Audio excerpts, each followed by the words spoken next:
नमस्कार, the public India पर आपका हार्दिक स्वागत है। हर बार की तरह आपसे इस बार भी अनुरोध है कि कृपया वीडियो को पसंद करें, इस पर विचार करें, अपने मित्रों में साझा करें। हम यहाँ पर कोई बनी-बनाई राय तक पहुँचने की कोशिश करने के बजाय हमारी कोशिश होती है कि हम एक विचार प्रक्रिया के सहयात्री बने, सहभागी बने। तो आप अपनी राय से भी हमें अवगत कराएँ और इस वीडियो को लाइक करें, सब्सक्राइब करें, मित्रों तक पहुँचाएँ और इस काम को आगे बढ़ाएँ। तो शुरू करते हैं आज से कि अभी इस वक़्त की जो बड़ी खबर है कि अमेरिका का आज लिबरेशन डे हो गया। अमेरिका में लिबरेशन आ गया, लिबरेट हो गया। हम तो यह समझते थे कि अमेरिका मुक्त देश है, एक इतना बड़ा लोकतंत्र है। लेकिन रेसिप्रोकल टैरिफ लागू होने के बाद हमारे प्रधानमंत्री के परम मित्र डोनाल्ड ट्रंप ने इस दिन को अ, लिबरेशन डे के रूप में घोषित किया है, बताया है। भारत के लोगों को 26% की याद रहेगी। भारत के लोगों को यह 26% जो लगा है टैक्स, टैरिफ, उसको याद रखना होगा, रखना चाहिए। लेकिन फिलहाल तो बधाई। अब वो कह रहे हैं कि उनका मुक्ति दिवस है तो है, मुक्ति दिवस तो हर हाल में बधाई के योग्य होता ही है। लेकिन हमारा देश तो बहुत पहले ही मुक्त हो गया था उनके परम मित्र के नेतृत्व में। अमेरिका अब जाकर के मुक्त हुआ है, तो उसे बधाई। लेकिन मैं फिर कहूँ कि मुक्ति के विभिन्न स्वरूप हैं। अगर अमेरिका को लगता है कि रेसिप्रोकल टैरिफ लगा करके वह हम पर भी लगा करके अगर उसकी मुक्ति है पूरी दुनिया में, तो ज़ाहिर है कि लगाएँगे, देखें कब तक ये चलता है। हालाँकि इसका तमाम विरोध भी हो रहा है और यूरोपियन कंट्री वगैरह भी इसके से बहुत खुश नहीं है। तो कुछ न कुछ तो इस पर वैश्विक राजनीति चलेगी, क्योंकि यह तो मुनाफ़े और पूँजी का खेल है। तो इस पर कुछ न कुछ तो होगा और जो होगा वो देखा जाएगा। लेकिन सवाल यह है कि भारत इन परिस्थितियों से कैसे निपटेगा? मित्र भाव का भी निभाव करना है और मित्र के मित्र भी इसमें कहीं न कहीं फँसे हुए हैं। तो देखा जाए कि क्या होता है। बहरहाल यह कि कल लोकसभा में गहरी रात वक्फ संशोधन बिल पारित हो गया और इसको लेकर के जितना राजनीतिक घमासान मचा हुआ था, वह तो दिखना ही था। कि लग रहा था कि क्या होगा, नहीं होगा और अगर 293 सदस्यों का समर्थन सरकार को हासिल है ऐसा समझा जाता है। लेकिन खैर 288 उनको 288 उनको मत मिले। चाहिए था 272 ही, लेकिन 288 मिला और लोकसभा में बिल पारित हो गया। आज राज्यसभा में इस पर चर्चा हुई। बातें बहुत थी, बाहर भी, भीतर भी, इधर भी, उधर भी, लेकिन उसका क्या होगा हुआ। कुछ पता नहीं, कुछ बातों का तो लोगों को पता है, कुछ बातों का लोगों को पता नहीं कि ये क्या हुआ, कैसे हुआ और कुछ क्या संशोधन माने गए, नहीं माने गए। अभी फिर राज्यसभा में इस पर चर्चा होगी और हो रही है बल्कि 1 बजे से और आज वहाँ भी शायद यह पारित हो जाए। शायद इसलिए कह रहा हूँ कि राज्यसभा में भी दिक्कतें हो ही सकती हैं और जब तक पारित न हो जाए तब तक यह मान के चलना कि नहीं यह पारित हो गया है ठीक नहीं है। लेकिन लगता है कि ऐसा कुछ हो जाएगा। बातें बहुत थी, लेकिन इस कठिन घड़ी में गालिब का एक शेर याद आ गया। गई वो बात की हो गुफ्तगू, गई वो बात की हो गुफ्तगू, तो क्यों कर हो, कहे से कुछ ना हुआ, फिर कहो तो क्यों कर हो। जब बात से कोई बात नहीं बनती है, जब बातें तो बहुत होती है लेकिन उससे कोई बात नहीं बनती, तो परेशानी तो खड़ी हो ही जाती है। लोगों के मन में शंका तो आ ही जाता है कि फिर बातों का क्या लाभ। सरकार ने जिस ढंग से, जिस आक्रामकता से इस बिल को पेश किया और इसको पारित कराया और ज़ाहिर है कि यह तो उनकी शैली है और उसमें भी किसी सदस्य ने कह दिया था कि हम इस कानून को नहीं मानेंगे। देखिए मानना कई बार ऐसा होता है कि हमें कोई चीज़ दिल से मंज़ूर नहीं होती है, लेकिन फिर भी हम उसे उसका पालन तो करते हैं। मानने में और पालन करने में फ़र्क होता है, लेकिन जिस प्रकार से बहुत अ, तगड़े ढंग से कहा गया कि देश का कानून है, मानना ही पड़ेगा। देश के कानून को तो लोग मानते ही हैं, मानते ही आए हैं। देश के कानून को कोई नहीं मानेगा ऐसा तो होता नहीं है। लेकिन ये भावनाओं के प्रकाश की बात है। एक सज्जन ओवैसी साहब ने तो बिल को संसद में फाड़ ही दिया और ठीक है, उन्होंने जो किया और स्मरण किया महात्मा गांधी का।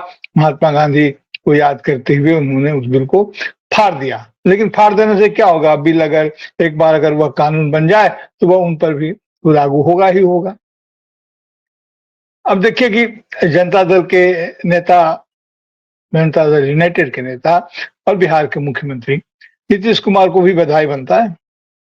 जी, यह बिल पास हुआ और इससे गरीब मुसलमान कोट अनकोट गरीब मुसलमानों का भला होगा, जैसा कि सरकार कह रही है। जैसे कि बिल को पेश करते हुए अ, बात कही गई, भला होगा तो और वो तो हमेशा से मुसलमानों की भलाई सोचते रहे हैं।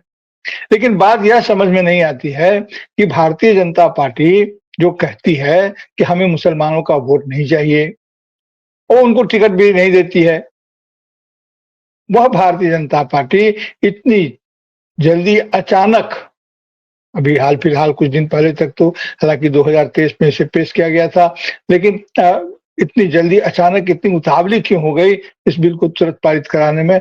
यह तो एक रहस्य है। समझने की बात है कि वह भी कह रही है कि इससे मुसलमानों की भलाई होगी। जिसका वोट आपको नहीं चाहिए, जिसका वोट आप नहीं मानते हैं, आपके दर्शन में जिनको जिस समुदाय को जिनको दुश्मनों के रूप में चिन्हित किया गया है, जिन्हें आप ढंग से नमाज़ नहीं पढ़ने देते, जिनको इबादत करने में तरह-तरह की बाधाएँ खड़ी करते हैं, खान-पान से लेकर के और क्या न क्या पर जीना मुहाल जिनका रहता है और शासन-प्रशासन से कोई मदद नहीं मिलती है, तो उनकी भलाई के लिए आप बहुत परेशान हो गए। तो ये अच्छी बात है कि बिल अभी लोकसभा में पारित हो गया। अब देखें कि कितनी भलाई होती है। इससे गरीब जो दूसरे समुदाय के जो गरीब लोग हैं, उनको भी ये सोचना चाहिए कि यह सरकार वोट तो हमसे माँगती है और देखो भलाई तो उधर कर रही है। तो हमारी भी कुछ न कुछ जल्द ही बड़ी भलाई होने वाली है। इसकी उम्मीद की जानी चाहिए। आएँगे कानून तो हमारी भी भलाई होगी ही होगी। हमारी मतलब जो गरीब हिंदू हैं या जैन हैं या ईसाई हैं, पारसी हैं, जो भी हैं, तो उनकी भी भलाई होगी। तो नीतीश कुमार जी को भी बधाई। और तेलुगु देशम पार्टी के जो अध्यक्ष हैं टीडीपी के चंद्रबाबू नायडू, वे भी बधाई के हकदार हैं, खास पात्र हैं, उनको भी बधाई तो मिलनी ही चाहिए क्योंकि इन दोनों के सहयोग के बिना तो इस बिल का पास होना बहुत ही मुश्किल था। 5 सांसद या 293 में से अगर कहें तो 5 सांसदों का समर्थन नहीं मिला, तो ये देखा जाएगा कि ये कौन थे नहीं थे, फिलहाल बिल तो पास है, तो इसको देखने की ज़रूरत है। अब देखिए कि रेसिप्रोकल टैरिफ जो है और वक़्फ संशोधन बिल जो है, दोनों का सिरा बंधा हुआ है। कम से कम दोनों आर्थिक गतिविधियों से जुड़े हुए मामले हैं। तो दोनों कहीं न कहीं लगता है कि थोड़ा-सा बंधा हुआ भी है या जुड़ा हुआ कह लें, बंधा हुआ ना कहें तो जुड़ा हुआ कहें। ये एक जुड़ा हुआ मामला लगता है। बहरहाल ऐसा लग रहा है कि ऐसी खबर है कि प्रधानमंत्री नरेंद्र मोदी विदेश जा रहे हैं। वहाँ उनकी मुलाकात बांग्लादेश के अर्थशास्त्री, व्यापारी, राजनीतिज्ञ और अब बांग्लादेश के अंतरिम सरकार के मुख्य सलाहकार मोहम्मद यूनुस से होने की उम्मीद है। तो वहाँ तीस्ता परियोजना पर भी बात होगी। पिछले दिनों तीस्ता को लेकर के चीन और बांग्लादेश के बीच जो बैठक हुई थी, सहमति और समझौते का जो वातावरण बना था, उससे भारत के हितों पर ज़रूर एक असर, कह लें विपरीत असर, प्रतिकूल असर तो पड़ने की आशंका है ही। तो उम्मीद की जानी चाहिए कि उस पर भी बातचीत होगी और कोई रास्ता निकलेगा। देखिए, भारत-बांग्लादेश की लगातार बढ़ती हुई दूरियाँ कई लिहाज से भारत के लिए चिंताजनक है, भारत के लोगों के लिए चिंताजनक है, होनी चाहिए। सरकार को इसकी कितनी चिंता सचमुच में है, यह तो सरकार जाने। लेकिन हमारे देश के लोग, नागरिक ये चाहते हैं, ये जानते हैं कि पड़ोसी देशों के साथ रिश्ता खराब करना या रिश्ता का अच्छा न रहना कोई ठीक बात नहीं है। अभी इधर नेपाल में भी जो गतिविधि चल रही है, वह भी देखने की बात है। उस पर भारत सरकार की तरफ से अ, कोई सशक्त बात कही गई हो, कोई सकारात्मक बात कही गई हो, ऐसा नहीं लगता है। लेकिन हमारे पड़ोसी देश हैं, नेपाल के साथ भी हमारा बहुत घनिष्ठ संबंध रहा है और बांग्लादेश के साथ भी रहा है। तो इस तरह से हमारे पड़ोसियों का हमसे छिटकना या हमारे प्रति उनके विश्वास का, भरोसा का कम होना हमारे लिए यह शुभ संकेत तो नहीं है। तो ठीक है कि यूनुस साहब से मुलाकात होगी और यूनुस साहब अर्थशास्त्री भी हैं, व्यापारी भी हैं, राजनीतिज्ञ भी हैं, तो ज़ाहिर है।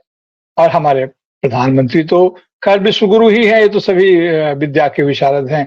तो वार्ता होगी, तो उम्मीद की जानी चाहिए कि हमारे लिए कुछ सकारात्मक निकल कर के आएगा और हमारी दूरियां कम होगी। एक और तीस्ता विकास परियोजना से भारत की सुरक्षा का भी मामला जुड़ा हुआ है। नॉर्थ ईस्ट के मद्देनजर हमारा जो पूर्वोत्तर राज्य है, उसके मद्देनजर भी जो बांग्लादेश की भूमिका है, जो रुख है उनका, वह हमारे लिए चिंता का कारण बना हुआ है। क्योंकि ये ठीक है कि लैंडलॉक है, समुद्र नहीं होता है, लेकिन पश्चिम बंगाल को राज्य को शामिल किए बिना बांग्लादेश से मित्रतापूर्ण संबंध बनाना या नजदीकी संबंध बनाना थोड़ा जोखिम भरा काम तो है ही। राजनीतिक रूप से यह उपयुक्त भी नहीं है। लेकिन वोट के कारण कल भी जब वक्फ संशोधन बिल पर चर्चा हो रही थी, तो वहां ये कहा गया, हमारे सरकार के उत्तरदायी मंत्री ने कहा, बड़े मंत्री ने ये कहा कि 2026 में हम बंगाल में भी सीट जीत लेंगे, सरकार बना लेंगे। और उनका लहजा काफी चुनौतीपूर्ण था।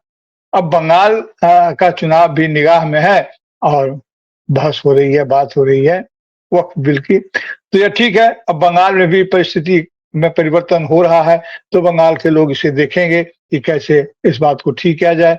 ममता दीदी भी अपने ढंग से राजनीतिक रूप से इसकी चर्चा कर रही हैं। लेकिन जो भी हो, ये उम्मीद की जा सकती है फिलहाल तो ये कि बांग्लादेश के जो मोहम्मद यूनुस साहब हैं, उनसे बात करके रिश्तों में कोई सुधार की स्थिति आती है।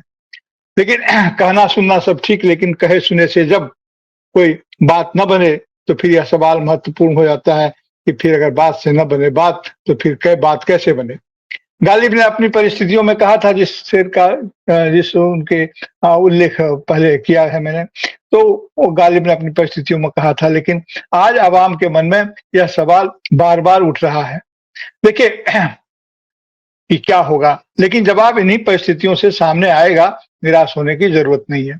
प्रसिद्ध समाजवादी विचारक डॉक्टर राम मनोहर लोहिया ने कहा था कि इतिहास चलता है कभी संघर्ष से, कभी संवाद से, रजामंदी से, कभी दोनों से। लेकिन संवाद के लिए तो संसद है हमारे पास और संघर्ष के लिए रास्ते पर है। लेकिन जब दोनों से बात अगर नहीं बने तो क्या होगा? देखिए दोनों के मिश्रण से रजामंदी से संसद चले, संघर्ष के लिए सड़क, और दोनों के मिश्रण से भी हमारी व्यवस्था चले, ये हमारे लिए महत्वपूर्ण है। लेकिन एक खामोश कोहराम की स्थिति, चाहे वो सड़क हो, संसद हो या दफ्तर हो, उसमें देखने को मिलती है। सड़कों की खामोशी संसद की आवारगी को अगर नहीं रोक पाती है, या सड़क की गतिविधियां अगर संसद को ठीक ढंग से जनहित में काम करने के लिए प्रेरित नहीं करती है, तो हमारे लिए यह चिंता की बात तो है ही। तो इस प्रकार से देखते हैं कि किस प्रकार हमारा देश आगे बढ़ रहा है। डॉक्टर राम मनोहर लोहिया ने यह भी कहा था कि सिद्धांत, तत्कालिक सिद्धांत, जो तात्कालिक सिद्धांत होते हैं, वे जो तात्कालिक कार्यक्रम होते हैं, वे दूरगामी सिद्धांत होते हैं, और जो उससे हमारे बाद में उस पर उसका असर पड़ता है। और जो तात्कालिक कार्यक्रम होते हैं, वे उनका भी असर पड़ता है। तो समाजवाद के फिनिश प्रोडक्ट ने जो तात्कालिक सिद्धांत लिया है या बार-बार ले रहे हैं, तो उसका असर समाजवाद के दूरगामी कार्यक्रम पर भी पड़ेगा ही पड़ेगा। देखिए, गैर कांग्रेसवाद का नारा डॉक्टर लोहिया ने दिया था, और गैर कांग्रेसवाद आज लगभग सफल ही होता चला गया बहुत हद तक। अभी तो कांग्रेस फिर संभल के आई है, इंडिया गठबंधन के साथ मिलकर के चुनाव लड़ने पर तो कांग्रेस संभल पाई है, ये बात सच है। लेकिन लगभग गैर कांग्रेसवाद की स्थिति तो देश में उत्पन्न ही हो गई थी।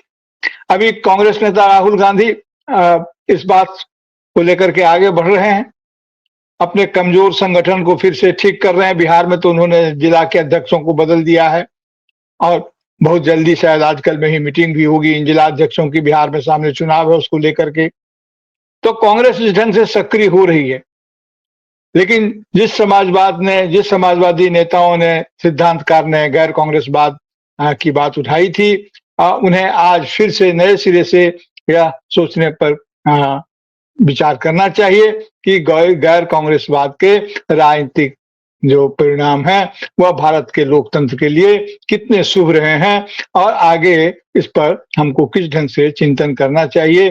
क्या गैर कांग्रेसवाद भारत के लिए शुभ है या अशुभ है? ऐसा नहीं कि कांग्रेस ने गलतियां नहीं की हैं, कांग्रेस ने भी बहुत सारी गलतियां की है और ऐसा भी नहीं है कि उन गलतियों का सुधार नहीं हो सकता है, लेकिन कुछ गलतियां ऐसी हो जाती है जिसके सुधार में सदियां लग जाती हैं।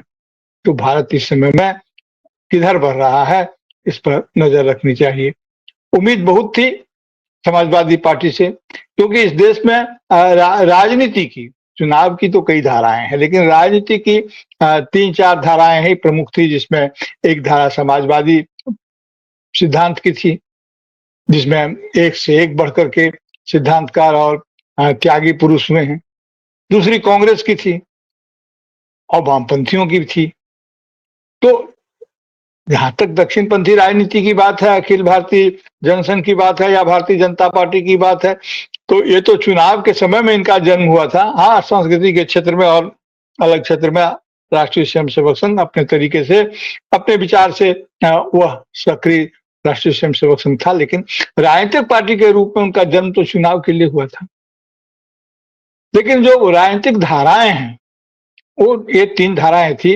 तो अब जाहिर है कि आज कम्युनिस्टों की हालत देख ही रहे हैं कि किस स्थिति में है।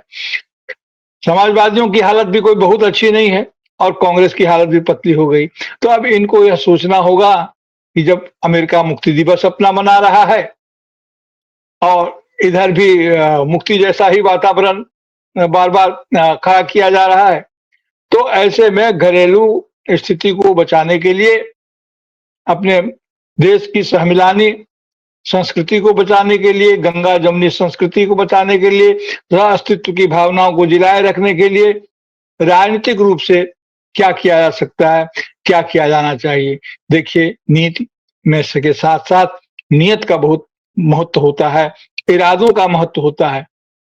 कानून तभी सार्थक होता है जब उसका इस्तेमाल जनहित में हो, जब उससे जनहित का लाभ हो।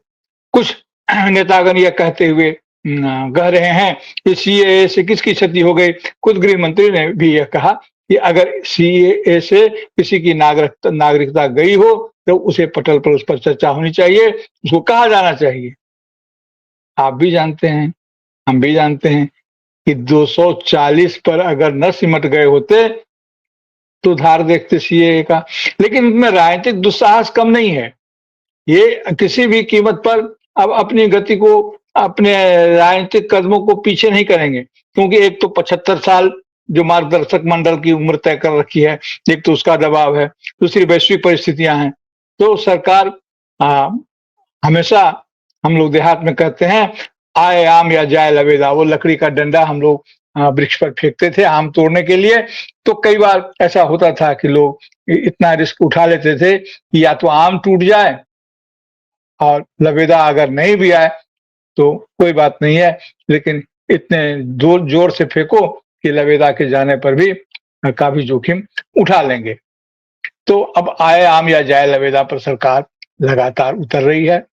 एक विचार प्रक्रिया की शुरुआत हमें करनी चाहिए ऐतिहासिक परिप्रेक्ष्य में और वर्तमान की स्थितियों को लेकर के कि आने वाले दिनों में जो हमारी स्थिति बनेगी, आर्थिक स्तर पर, बेरोजगारी के स्तर पर, महंगाई के स्तर पर, महिलाओं की सुरक्षा के स्तर पर और सामाजिक समरसता के स्तर पर, तो उसमें हमारी क्या भूमिका होगी, इस बात की हमें तैयारी जरूर करनी चाहिए।